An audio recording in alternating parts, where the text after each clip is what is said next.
Hi, this is Lynn Twyman with Courage Network, and thank you for joining us. If you have ever wondered where are the men when it comes to the issue of domestic violence, well, they exist, and they're here speaking up about the issue because it's not just a woman's issue, it's everyone's issue. I am pleased to have Tony Porter, who is the founder of A Call to Men, a national organization who is being a voice against domestic violence. Tony, thank you for being with us. Oh, thank you for having me. Tony, tell us about the mission of A Call to Men. How did you get started? Well, we got started. We were initially doing work in batterers intervention, working with men who batter. And during that work, we just really came to the realization that while that's good work, it's sound work, we really believe that the bigger part is us as men in general, and we really wanted to reach that audience of men in general. So we created A Call to Men as an organization to talk to all men, not just men who batter. And what are some of the programs you provide to groups and individuals during the course of your work? Primarily what we do is we move around the country working. We probably spend about 50% of our time on college campuses working with students, working with athletic departments. We work with pro sports.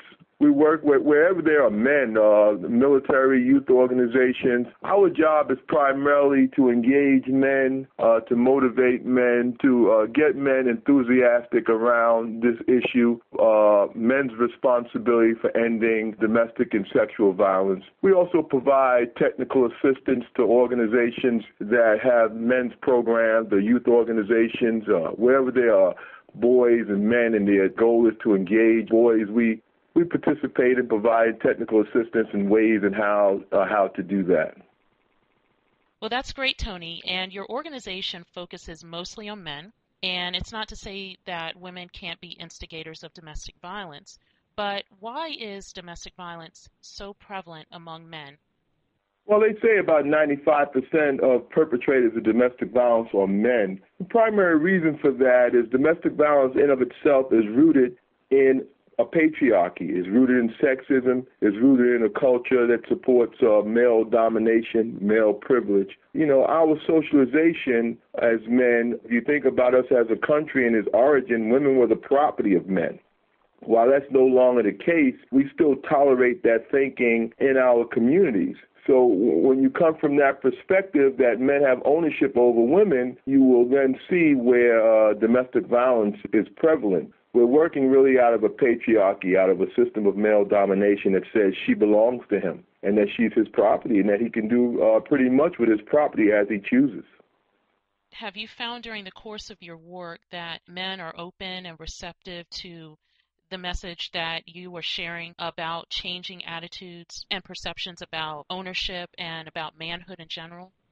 We find men to be fairly open. We bring it to men in a way that, that they don't feel, well, let me say this, men for the most part believe or feel that when conversations like, around domestic violence start up, that we're there to beat them up, to make them out to be the bad guys and those kind of things. Men tend to steer away from these conversations when women bring it up. They actually have gotten to a point where they just clearly define domestic violence as a woman's issue. It is not someplace where we need to be. As long as I'm not beating up my wife, I'm a good guy. That's pretty much the general stance men take. But we tend to bring it to them from a different perspective.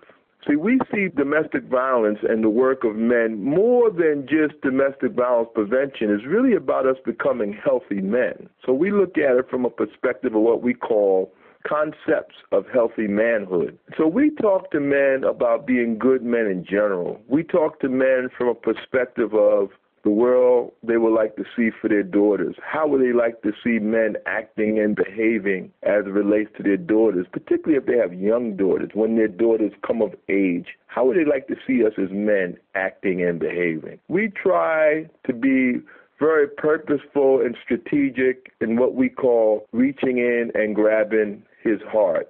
What's dear to him, what's dear to his heart, and try to engage him from that perspective first from an emotional place first, and then we'll open them up to intellectual perspectives and critical thinking in general. But let's first reach in and grab his heart, because men love, the women in their lives. Men want their sons to be good men. And when we talk about domestic violence, and men who batter, those are not the men that men want to be associated with in general, but we really don't understand or haven't had real conversations around how we as well-meaning men, as good men, actually support men who are abusive and being who they are. We don't readily make that connection. So first we have to kind of soften men up to feeling comfortable, and then we'll reach in and grab their hearts and then bring them to the critical conversation and help them to really see this from a more global perspective. And Tony, I think that's a really good approach, because oftentimes people don't like to hear a message of having a finger pointed back at them. Your organization is finding a way to take a very negative issue and turn it around into something that is positive and positively appealing to reach a broad spectrum of men and young men and families, because ultimately it's about families and extended families and the community. So I really want to thank you for that. That's great. How many men have you come in contact with who, after hearing your presentations, attending your conferences, come to you and admit they were raised around abuse themselves, who were abusers, or come to you as abusers?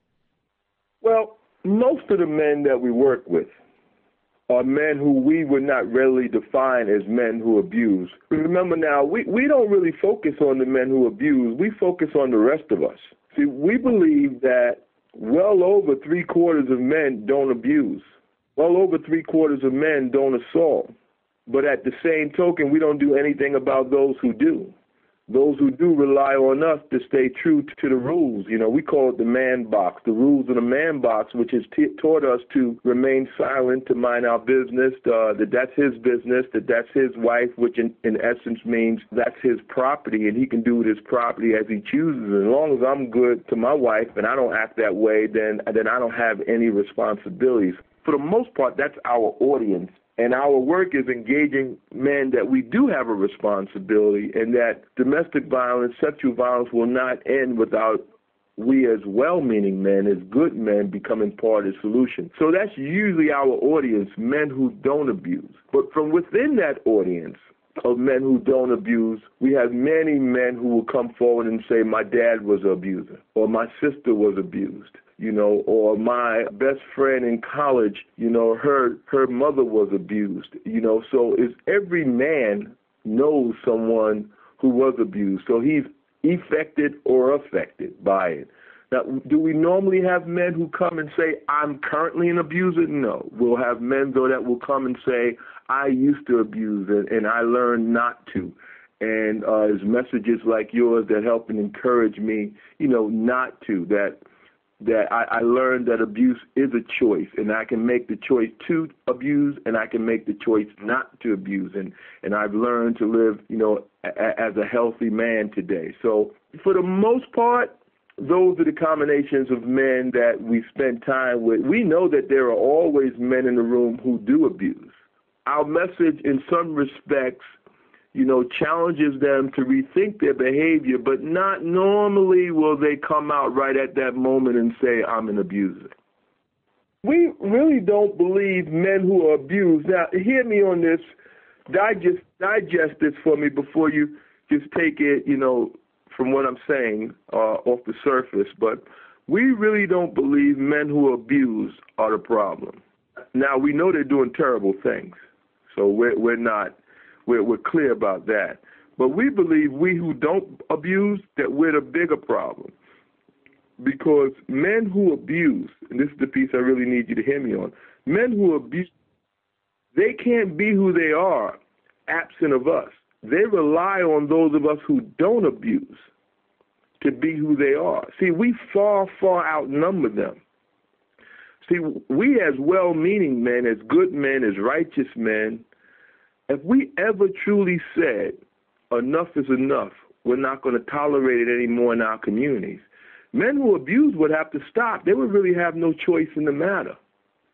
So they rely on us through a whole host of different aspects of socialization that silences us. But they rely on that. They rely on us to stay true to the norms. They rely on us to stay silent. They rely on us to mind our business. They rely on that because without that, they could not be who they are. So we don't spend a lot of time focusing on men who abuse. We focus most of our attention. We believe that prevention exists and will flourish by working with men who don't abuse.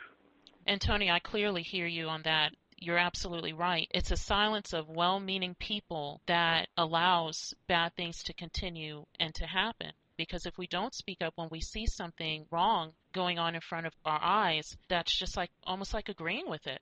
People need to understand that we can spend a lot of time, quote unquote, beating down the abusers, but those of us that know better also need to speak up too. So that's excellent. Tony, every person who gets into a relationship is going to have an argument. Sometimes domestic violence occurs when there is a buildup of tension and anger. And this question is mostly for our young men. What should a man do when he is in a heated argument and feels like he is being provoked by his partner? Well, that question is not a real simple, this is what you do answer. It's really, the question goes deeper into why do we feel provoked. See, what happens to us as men is we're socialized, women are less valued, that they're less than us as men. And so we have the feeling then that comes up for us is, how dare she say that to me? You know, how dare she? Doesn't she know I'm a man? She's in a place based on our socialization of less value. So even when we say women provoke us, you know, I might have an argument with a boss. I might have a disagreement with a friend. I don't automatically hit him or feel the need to hit him. You know, in our relationships with our partners, we're much more comfortable with that behavior because A, she belongs to me, and B, she's of less value, so how dare she say what she said to me. So we tend to believe that domestic violence is a choice, that men need to come to a place where we view women as equal partners and not less than, and then what they say carries more weight with us, then what they say has more value for us, and then even the pieces around instigating don't exist as readily as they do for us now, because usually what instigating means is that she has an opinion or she has a thought, and that I'm questioning her right to have an opinion and having a thought. Now, people argue and that kind of stuff. That's real, and in some respects it's probably natural, but we as men, again, are socialized not to view women as equals, and that has much more to do with the violence than anything else. You know, Tony, with our culture and with our society, we have a lot of violence that is promoted in our music and in our media. What can we do to help our young men? We have parents, and they need help with their young person to get away from violence, to understand that violence is wrong. What recommendations do you have for those parents out there, people that are taking care of young men? What recommendations do you have to help them change their attitude towards violence? Well, young men are a product of older men. When we spend time talking with young men, many of those occasions, the first thing we do is apologize to them. Sometimes they think we're coming, to get after them, which in some respects are, but we start out by apologizing to them because they're a product of us meaning older men. I mean, most of what they know and what they do, they learn from us. They'll put a different spin on it that might appear to be more aggressive to us or just difference in regards to the time, so we might find it offensive. But if you really just get down to the foundation or the tenets of what they're doing and thinking and acting and behaving, it's really no different than us as older men. So they're listening to, hip-hop and music that's degrading the women and so forth and whatnot, but they're the behaviors of older men in general. When we think back to our youth and even in adulthood, our behavior in many respects is abusive and degrading to women as well. They've learned from us. And because of that, it's very difficult for women to teach boys how to be men. It's very challenging because, again, boys have been socialized to view women as less than. So how do you teach me to be a man? We really need men to step up. So where there are youth programs and youth organizations where men are working with boys and men who are doing this work really with concrete concepts of healthy manhood, not just hanging out with the boys and continuing to model the inappropriate and reinforce the inappropriate behavior, but men who have, engaged in some of the kind of critical conversations we're having right now and then are spending time with boys from that perspective. We need more of that, and that's the place where I would want my son to be, and that's the place where, I would want a mom, particularly a single mom, to send her son. I know if she reaches out, or if dad, whoever it is, reaches out to a lot of your local domestic and sexual violence prevention programs, while that might not be the case of the issue that's going on, they may still very well be able to lead you to other programs that are really just looking at how do we become healthy men. Great. Thank you, Tony. Do you have any parting words, and how can folks reach you? Well, folks can reach us by our website, acalltomen.org, acalltomen.org. They can also reach us by phone at 917-922-6738, 917-922-6738. And I guess my parting words would be, ending domestic violence prevention is the work of well-meaning men, the large majority of men. The large majority of us are good, righteous men, but we just can no longer be silent. Silent doesn't mean you have to put yourself in harm's way. I'm not saying that that's not important in occasions, but that's not necessarily what we mean. We can no longer be silent by the conversations we have with our boys and other men and how we teach them and how we act and how we behave and how we value women in a true, equitable way, how we stop the objectification of women and viewing women as property. These things that we can do as men, can really help expedite this process without you even putting yourself in harm's way, if that's what you're concerned about, is how we raise our boys, how we challenge ourselves and challenge men just in our circle. We truly believe that if women could end domestic and sexual violence, it would have happened already. It's going to require good men, well-meaning men, really to step up to the plate, and become part of this solution.